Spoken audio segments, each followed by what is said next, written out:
আনসারকে দিয়ে যে খেলা শুরু হইল তাতে বোঝা যায় পতিত সরকারের সেনাপতিরা এখনো সবল এবং সক্রিয়।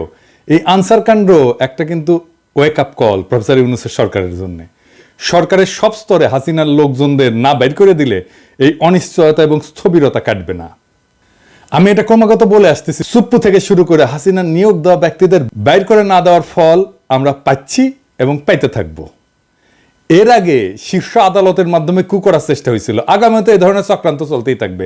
কেউ যদি মনে করে থাকেন পরাজিত ফ্যাসিস্টরা এবং তাদের প্রভু ভারত সবকিছু মেনে নিয়ে বসে থাকবে, তাইলে কিন্তু বোকার স্বর্গে বাস করিচ্ছেন। ওদের ফেলে যাওয়া জঞ্জালগুলো সমূলে সাফ করেন।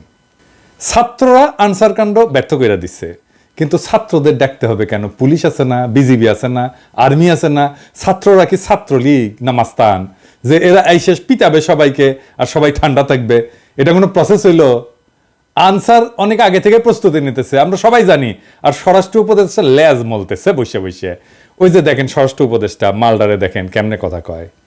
3 উপদেষ্টা এবং অন্যান্য যারা সহকর্মী সবার সাথে আলোচনা করে আমরা একটা সিদ্ধান্ত উপনীত হয়েছি, এখন থেকে রেস্ট প্রথা থাকবে না আনসারে। আর অন্যান্য যে তাদের দাবি দাওয়াগুলি আছে ওই জন্য একটা কমিটি করে দেওয়া হচ্ছে। এই কমিটি পর্যালোচনা করে আমাদের কাছে পাঠিয়ে এবং তা আমরা আন্তঃমন্ত্রণালয়ে বসে একটা সিদ্ধান্ত নেব। এটি আপনাদের কাছে আপনার এই মেসেজটা সবাইকে পৌঁছায় দেন। রেস প্রথাটা এটা একটু ব্যাখ্যা করলে ভালো হয়। রেস প্রথাটা হচ্ছে আমাদের নিয়ম নীতিমালা নিয়োগ বিধিমালা অনুযায়ী ওনারা 3 বছর চাকরি করার পরে 6 মাস যাবত ওনারা রেস্টে থাকে। এরপরে ওনারা আবার অঙ্গীভূত হয় 6 মাস পরে। এই 6 মাস ওনাদের জীবন জীবিকাটা একটু দুর্দশার মধ্যে থাকে, সেই জন্য ওনাদের মূল সমস্যাটা ওই জায়গায়। এই জন্য আমরা সবাই মিলে একটা একমত পোষণ করি যে এই প্রথাটা যেন বাতিল করা হয় নিয়োগ বিধিমালা থেকে। সেটা আমরা কিভাবে বাতিল করা হবে সেই প্রক্রিয়াটার মাধ্যমে আমরা এটাকে রেগুলার জব হিসাবে কিভাবে করা যায় সেটা আমরা দেখেছেন কথা কিতে পারে কাঁপিচ্ছে। হ্যাঁ, কাঁপিচ্ছে কেমন করে? আমি শিওর ডরাই প্যান্ট ভিজাই ফেলছে। এরা কোন আক্কেলে স্বরাষ্ট্র উপদেষ্টা বানাইছে? শোনা যায় এরা নাকি বিএনপির রিকমেন্ডেশনে করা হয়েছে, সত্য মিথ্যা জানি না। ওই নাকি কেউ গেলেই তাকে কয় যান বিএনপি করেন বিএনপি করেন, এটা নাকি কয় ওই বিএনপির প্রতি কৃতজ্ঞতায়। যাই হোক, সত্য মিথ্যা তো জানি না। আবার অনেকে আমার কাছে উষ্মা প্রকাশ করেছে যে আমি কেন ওরে 111 কইছি, ওই নাকি ররে ফাটায় ফেলবে একেবারে, কারণ বিডিআর বিদ্রোহ নিয়ে ইন্ডিয়ারে ধরবে, ও ঠাইসা ধরবে। আপনাদের কি মনে হয় ইন্ডিয়ার সামনে দাঁড়ানোর হিম্মত রাখে? সব অপদার্থ উপদেষ্টা নিয়ে চলতেছে। আর এক উপদেষ্টা তৌহিদ সাহেব, উনি মায়ের বাচ্চা হবে তাই ছুটি নিয়ে নাকি আমেরিকা গেছে। এটা রক্তাক্ত বিপ্লবের পরে এই হইতেছে উপদেষ্টার অবস্থা। সাজেশন কইছে যে সমস্ত মামলা দেওয়া হইতেছে তার নাকি প্রথম পর্যায়ে পার হইতে পারবে না। তো এর দায় কার বলেন? আপনারাই বলেন। স্বরাষ্ট্র আর আইন উপদেষ্টার তো নাকি? যাই হোক, আসিফ নজরুল্লাহ এটা ব্যাখ্যা দিছে, কিন্তু এটা নিয়ে পরে আলাপ করবো। আজকে অন্য বিশাল প্রচুর আলাপ আছে, সেই জন্য আজকে এটা ধরিচ্ছি না। তো যে অভিযোগে মামলাগুলো দেওয়া হয়েছে তার বেশিরভাগ ক্ষেত্রে তো হাস্যকর। যেভাবে গ্রেপ্তার হচ্ছে অতি নাটকীয়, আর যেভাবে আদালতে তোলা হচ্ছে তার দায়িত্ব জ্ঞানহীন। আপনি যদি কোনো একজনকে অভিযুক্ত করে আদালতেই তোলেন, তারে মাইরা বিসি ফাটায় তো দিতে পারেন না, তাই না? আপনি শুরু করলেন ডিম মারা দিয়া, এটা মানা যায়। কিন্তু এখন আপনি এমন মাইর দিলেন যে বিসি ফাইটে যাবে। মাহমুদুর রহমানের উপরে কুষ্টিয়া আদালত প্রাঙ্গণে হামলা আর কালামানিকের বিসি ফাটায় দেওয়া কোনভাবে আলাদা? আসিফ নজরুল কইছে দুটো নাকি আলাদা। আলাদা না, দুটো একই জিনিস। অগ্রজ সাংবাদিক মাহমুদুর রহমান সাহেব, উনাকে আদালতে কি নির্মম ভাবে রক্তাক্ত করা হয়েছিল, তখন আপনারা সবাই কি প্রশংসা করেছিলেন? আপনাদের টিভিতে কি এই নিউজটা দেখাতে পেরেছিলেন?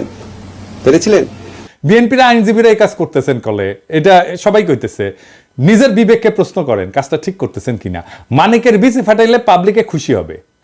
আমার তো মনে হচ্ছে যে পাবলিক খুশি করার মিশনে নামিছেন উপদেষ্টারা।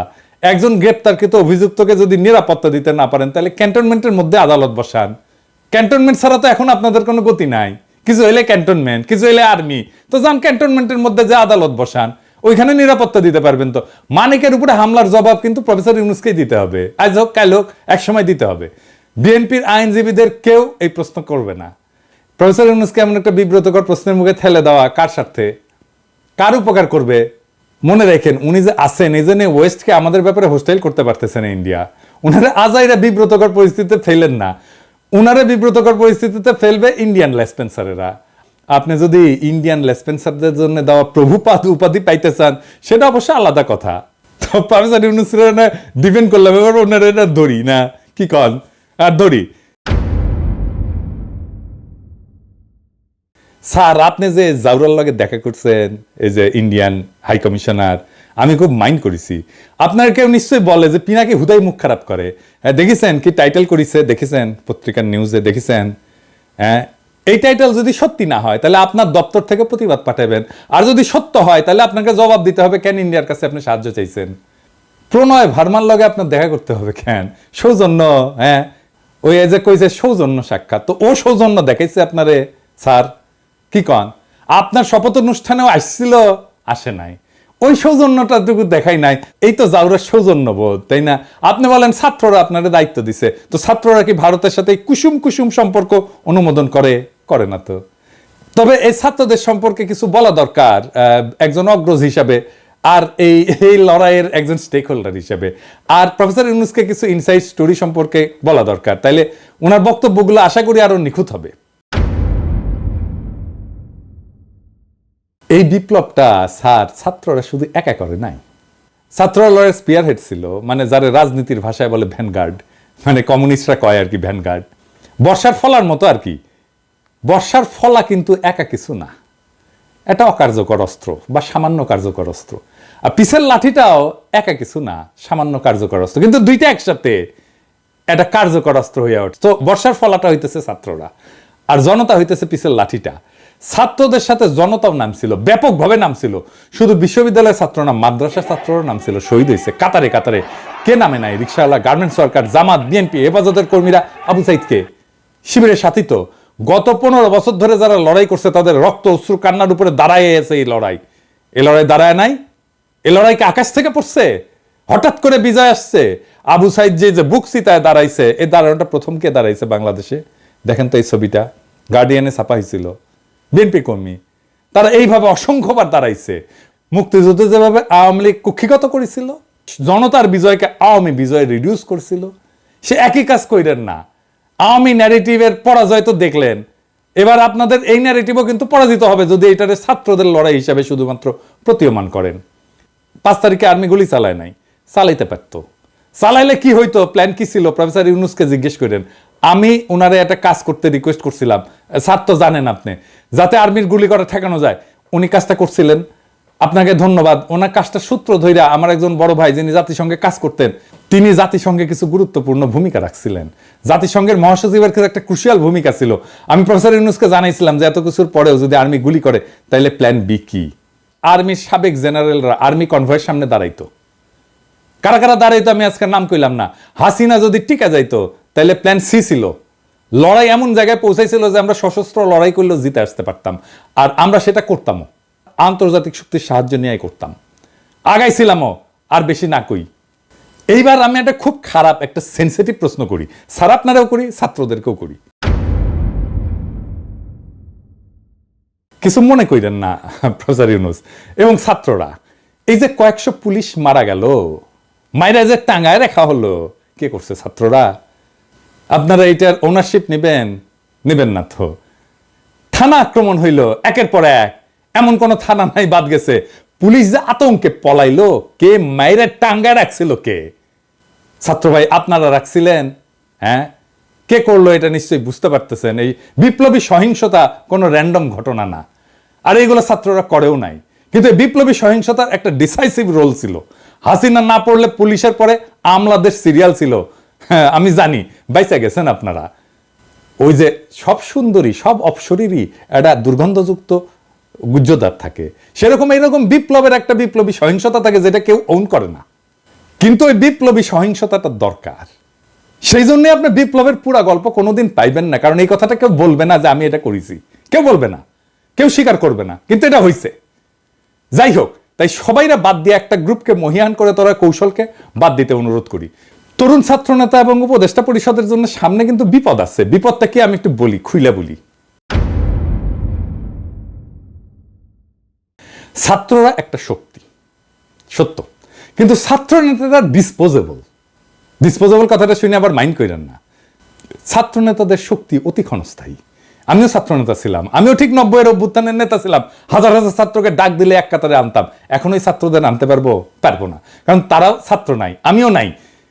ওদের সবার সংসার হয়েছে, রাজশাহী মেডিকেল কলেজে গেলে হ্যাঁ সাবেক ছাত্র পরে পরিচিতি পাইছে, পিনাকি ভট্টাচার্য হয়েছে, সেই জন্য হয়তো আসবে অনেকেই। কিন্তু আমি যদি আজকার পিনাকি না হইতাম কেউ আসতো না।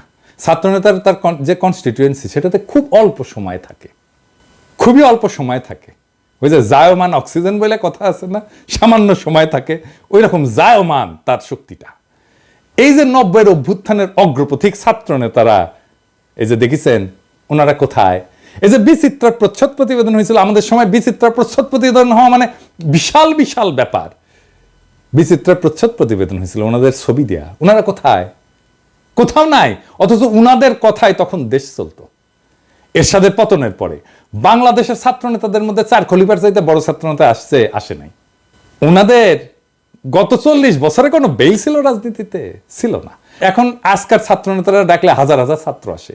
ঠিক 5 বছর পরে ওই ছাত্র ইউনিভার্সিটি থেকে বেড়ে গেলে সেই একই বাগানে আসবে নতুন কুড়ি। শুধু সেই সেদিনের মালি থাকবে না, ছাত্র রাজনীতি কফি হাউসের সেই আড্ডা, বুঝছাও, এটা থাকে না।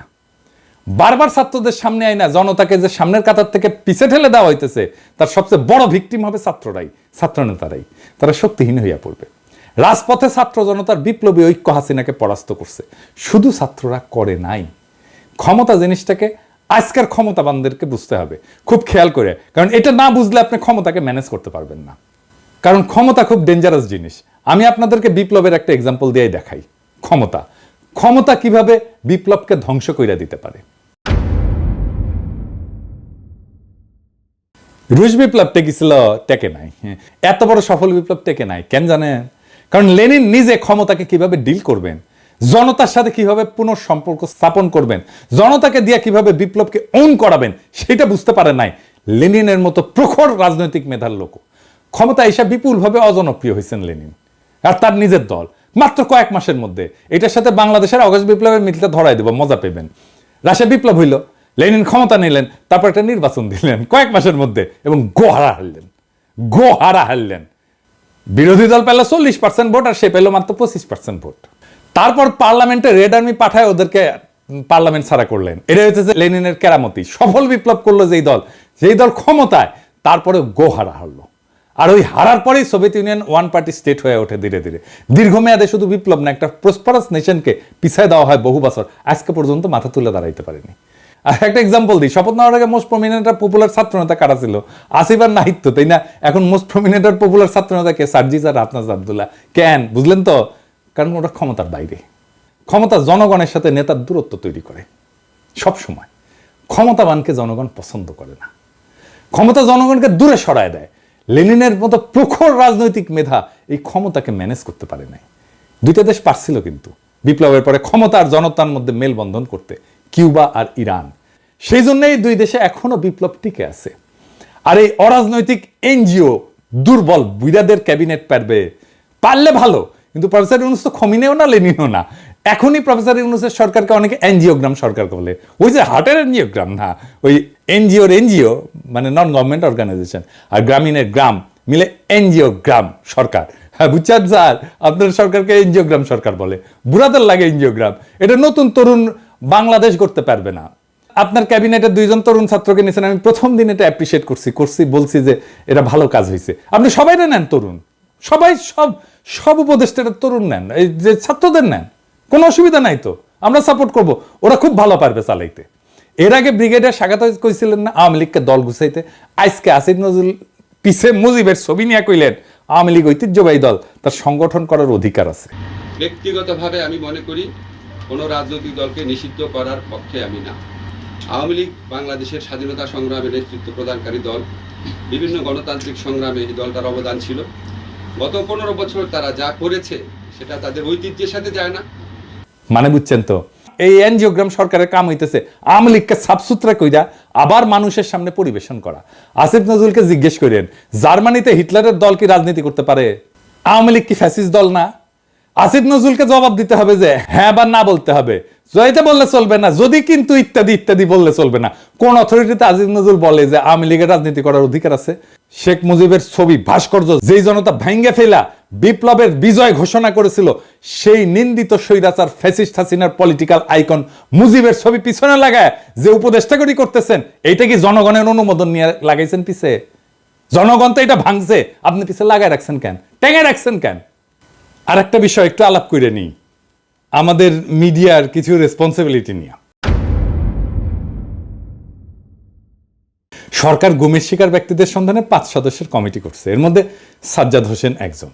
তো মানবাধিকার কর্মী, এনটিভি একটা নিউজ করেছে এটা নিয়ে, এই যে দেখেন, হ্যাঁ, ওইখানে ছবি দিছে এই মালের, সাজ্জাদ হোসেনের বলে এই ছবিটা হইতেছে সুয়েটের প্রাক্তন ছাত্রলীগের প্রাক্তন সাধারণ সম্পাদক, গত 15 বছরের স্বৈরাচারের সুবিধাভোগী। তো আপনি সাজ্জাদ হোসেনকে চিনেন না? সে একজন মানবাধিকার কর্মী, আমাদের কলিগ তো, আমাদের সহকর্মী তো, তার সাথে কাজ করেছি তো। আপনি সে একজনের জায়গায় আরেকজনের ছবি দিয়ে দিবেন আর হাউকাও লেগে যাবে বিভিন্ন জায়গায়। আমার কাছে কতজন পাঠাইছে, এই যে দেখেন এই লোক গুমের হয়েছে। আরে না রে ভাই, এই লোক তো হয় নাই। হুদাই আপনি কি সাংবাদিক নিয়ে রাখছেন এনটিভিতে এই সমস্ত আউল ফাউল? এডিটর সাহেব দেখান তো এনটিভির নিউজটা দেখান, আর ছবিটা দেখান, আর ওই দেখায় দেন যে ওটা কার সাথে মিল আছে, কার ছবি ব্যবহার করেছে দেখায় দেন।